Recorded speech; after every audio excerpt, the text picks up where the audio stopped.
On est avec un monsieur qui a quand même très clairement marqué l'histoire du Stade Toulousain. Bonsoir Guy Novès. Oui, bonsoir à vous et bonsoir à tous. Très heureux de vous avoir sur Sud Radio. Vous êtes avec deux garçons que je pense que vous connaissez un petit peu, hein, Philippe Spanghero et Johan Huget. Je crois que vous êtes croisés. Ils font que des conneries sur Sud Radio. Je vous préviens, il faut. Je sais pas comment ils étaient au Stade Toulousain et Johan notamment, parce que je te vois sourire, Johan. Ça va, c'était facile à gérer, hein, Johan Huget, ou pas, Guy Novès, à l'époque? Oui, enfin, c'était facile, oui, absolument. C'était, vous savez, à partir du moment où les garçons sont des compétiteurs et sont sérieux à l'entraînement, après, leur vie privée ne me regarde pas, mais oui, il n'y a pas de problème. Johan qui rigole. Ouais, c'est vrai que Johan, bah ouais, c'est exactement ça. On va parler un petit peu du Stade Toulousain. C'est vrai qu'aujourd'hui, ça n'a pas été facile pour le club augaronnais, Guy Novès, mais il y a de la victoire bonifiée, malgré quelques petites difficultés dans le jeu, un petit peu de casse. On espère qu'il n'y a rien de grave. Ça n'a pas été non plus un dimanche très facile.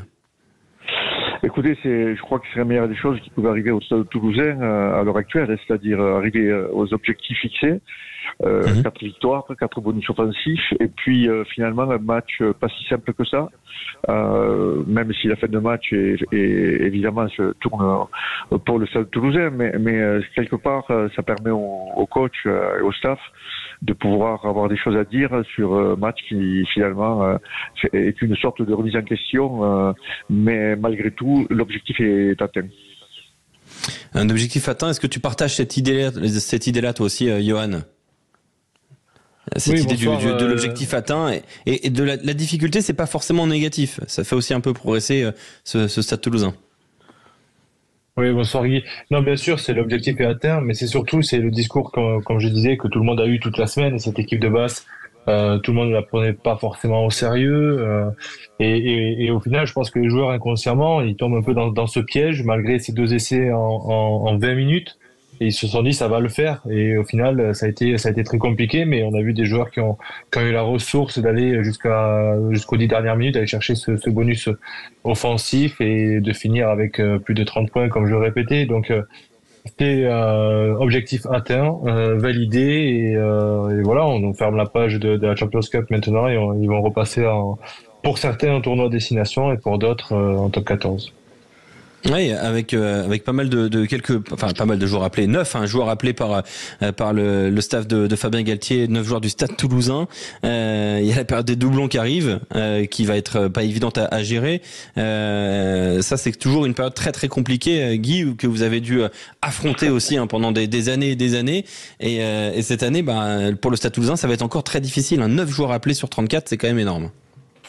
C'est-à-dire c'est énorme, le nombre effectivement est évocateur, mais maintenant c'est aussi un staff qui s'est préparé à cette absence de joueurs. Je crois qu'aujourd'hui le groupe toulousain, le groupe de joueurs est très très très important, bien plus important qu'il n'était à l'époque, et aujourd'hui le Stade Toulousain malgré tout a un système de jeu qui lui permet de pouvoir rivaliser contre n'importe quelle équipe finalement et avoir des résultats. Donc voilà, c'est une période compliquée. C'est une période compliquée parce que pour le match d'aujourd'hui, préparer ce match-là dans les meilleures conditions, alors que je crois que le Stade avait gagné à Basse il n'y a pas si longtemps que ça, il y a un an ou deux, sur le terrain de Basse.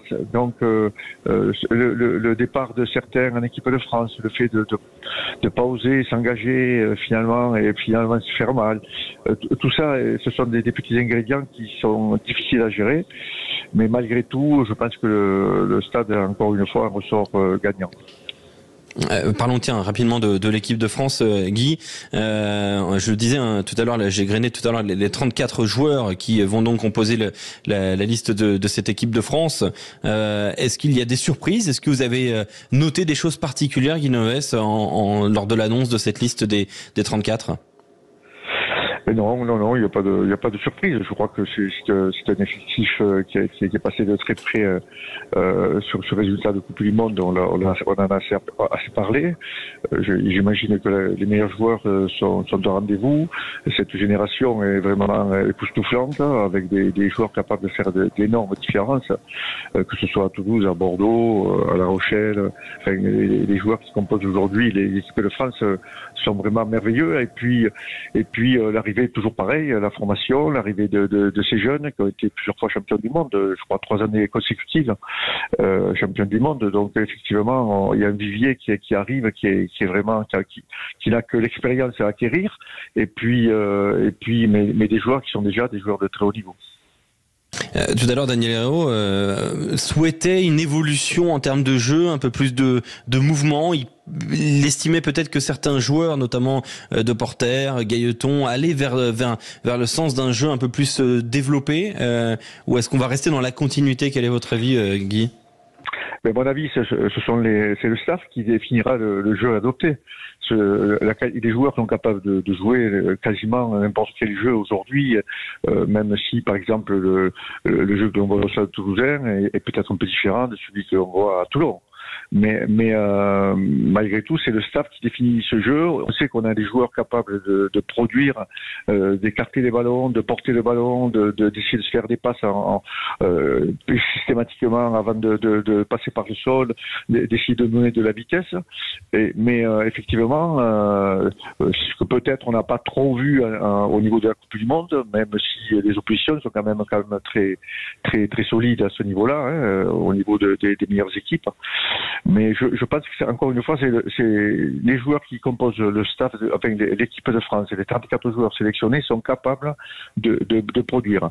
Maintenant, il faut rechercher aussi l'efficacité, et quelquefois on est obligé d'en passer par du jeu au pied. On est en passer par faire un petit peu ne pas répondre à l'attente des supporters, même si les résultats sont là.